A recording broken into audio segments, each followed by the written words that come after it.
राज कपूर के बाद जिसने विदेशों में हिंदुस्तानी गाने की धूम मचा दी, उलाला के गायक ने फिल्मी दुनिया को हैरत में डाल डाला।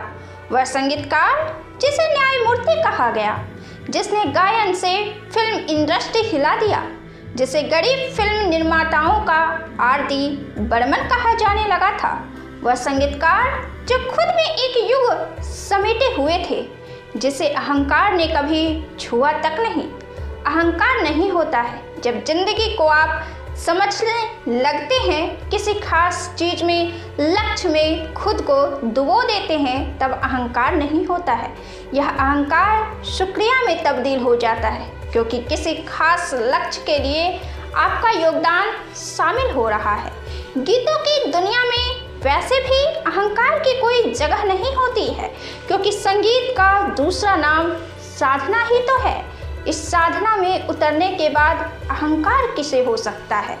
खुद को परिष्कृत करने का नाम साधना है। बप्पी दा के गाने जिस पर पैर थिरकने लगते हैं, दिल झूम उठता है।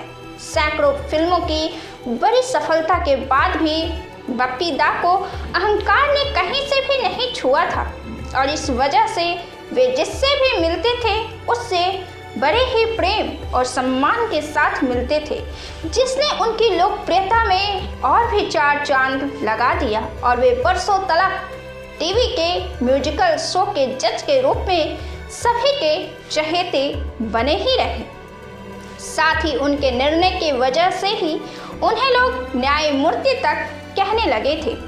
इंडियन आइडियल और सारेगामापा में नजर आने वाले बप्पी दा हम लोग के बीच अब नहीं है, लेकिन वे रफ़ी और किशोर जैसे गायकों के आवाज़ के झंकारों के बीच अपनी जगह बनाने वाले संगीतकार और गायक थे, जिनके गानों का जादू विदेशों की धरती पर राज कपूर के बाद ऐसा पहुंचा कि लोगों के पैर थिरकने लगे। रूस में राज कपूर का काफ़ी सम्मान था। रूस के अलावे भी कई देश थे जहां राज कपूर का गाना काफ़ी सम्मान पूर्वक सुना जाता था। उनका गाना आवारा हूँ पूरे देश में गूंजता था, आवारा हूँ। और इस गाने ने रूस में 30 साल तक कब्जा जमाए हुए रखा। लेकिन उनके गानों के बाद अगर रूस ने किसी हिंदुस्तानी गाने पर झूमा तो वह था बप्पी दा का गीत I am a disco dancer और जिमी जिमी। ये उस दशक के गाने हैं जब हमारे जैसे युवा बच्चे हुआ करते थे, और ये गाने कहीं से दौड़ता हुआ हमारे कानों के अंदर आ जाते थे। केवल जिमी जिमी और आई एम डांसर गाने ही नहीं दिए बप्पी दा ने, बल्कि उन्होंने तो ऐसे ऐसे संगीत लिखे हैं जिसने अमिताभ बच्चन के कैरियर को भी एक ऊंचाई दी, तो मिठुन को भी एक पहचान दी थी। फिल्मों में गीत एक्शन के बाद सबसे महत्वपूर्ण भाग होता है। कभी कभी तो फिल्मों से अधिक हिट गाने होते हैं। फिल्म ना देखने वाले भी गानों के कायल होते हैं, और बप्पी दा जानते थे कि कैसे लोगों को अपना कायल बना देना है, क्योंकि उनके गानों से ना केवल पैर थिरकने लगते थे बल्कि दिल भी झूम उठता था। जिनके गानों ने अमिताभ बच्चन के कैरियर को ऊंचाई दी, बप्पी लाहिरी वही संगीतकार थे। बप्पी लाहिरी ने ताबड़तोड़ संगीत तैयार करके 1986 में 33 फिल्मों के 180 गीतों के बदौलत गिनीज ऑफ रिकॉर्ड्स में अपना नाम दर्ज करवाया था। लेटेस्ट गाने की बात करें तो उलाला श्रेया घोषाल के साथ गाने वाले गायक बप्पी दा ही थे, जिन्होंने पूरे फिल्म इंडस्ट्री को अपने इस गाने से स्तब्ध कर डाला था। बप्पी दा किशोर कुमार के भांजे थे, और इस वजह से लोग उनके साथ काम करना भी चाहते थे। लेकिन इसके साथ ही साथ उनकी अपनी खूबियों ने महज 3 साल में उनके पैर को इस कदर जमा दिया कि वे खुद में एक युग बन गए, एक दौर बन गए। गाने तो आप भी सुने होंगे और शायद गुनगुनाते भी होंगे, लेकिन आपको यह नहीं पता कि इसके संगीतकार कौन हैं। तो आज हम आपको बताने वाले हैं कि वे गाने जिसे आपने सुना है किसने लिखा है। दे दे प्यार दे जहाँ 4 मिल जाए, मुझे 9 लखा मंगा दे। इम्तिहा हो गई इंतजार की और मंजिलें अपनी जगह। ये गाने हैं जो आज से 25 साल पहले अक्सर ही हमारे और आपके कानों में पड़ा करती थी। इन गानों ने बप्पी दा को और भी लोकप्रिय बना दिया था।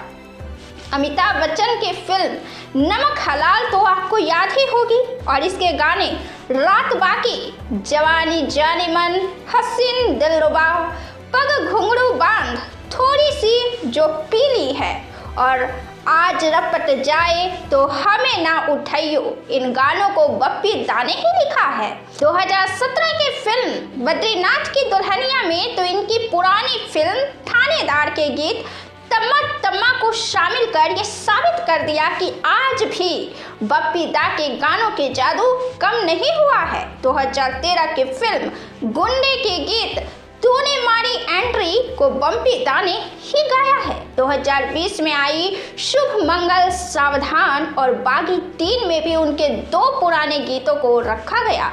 कलियों का चमन तब बनता है एक ऐसा रिमिक्स है जिसने बप्पी लाहिरी को दोबारा लोकप्रियता के उस शिखर तक पहुंचा दिया जहां वे 1980 के दशक के मध्य में थे। पीछे चले तो बप्पी दा ने राजेश खन्ना और जितेंद्र के भी फिल्म के संगीतकार थे।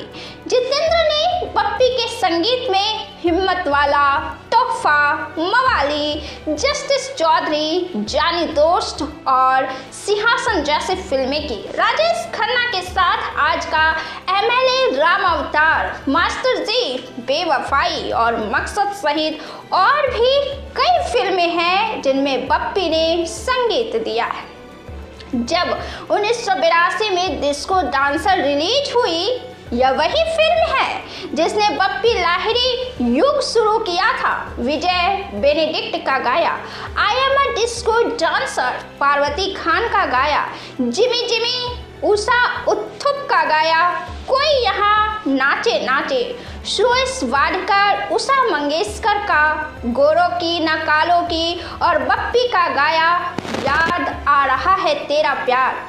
फिल्म के ऐसे गीत थे जिनसे फिल्म संगीत की हवा ही बदल गई थी। आपकी खातिर फिल्म में बप्पी दा के गाए एक गीत बम्बई से आया मेरा एक दोस्त, दोस्त को सलाम करो, रात को खाओ पियो, दिन को आराम करो ने तो ऐसी धूम मचाई जिसके गूंज आज तक कायम है।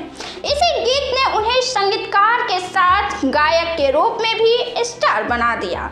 लता मंगेशकर का गाया गीत अभी अभी थे दुश्मनी हो या फिर किशोर कुमार का गाया गाना जख्मी दिलों का बदला चुकाने आए हैं दीवाने दीवाने, या फिर किशोर आशा भोसले का चलता है जिया मेरा भीगी भीगी रातों में, और लता सुषमा श्रेष्ठ का गाया आओ तुम्हें चांद पर ले जाएं।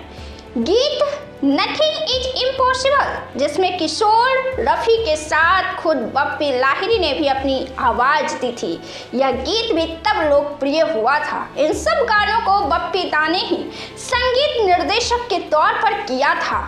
के गानों पर कटाक्ष होता था कि यह 4 दिन की चांदनी है, लेकिन उनके संगीत ने युवाओं के दिल में ऐसा घर किया कि आज भी वे गाने उतने ही खूबसूरती के साथ मौजूद है जितनी खूबसूरती के साथ तब हुआ करते थे।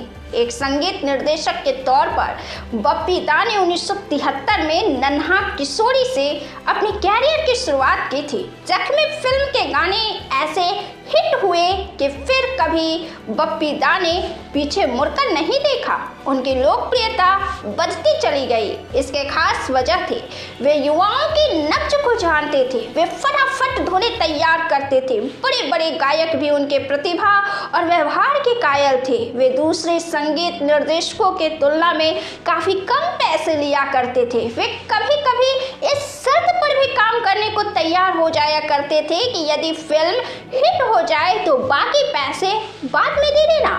इसलिए उनको गरीब फिल्मों का R.D. बर्मन भी कहा जाने लगा था। वे केवल बॉलीवुड में ही नहीं रहे बल्कि दक्षिण के फिल्म निर्माता भी उनके पास आने लगे थे।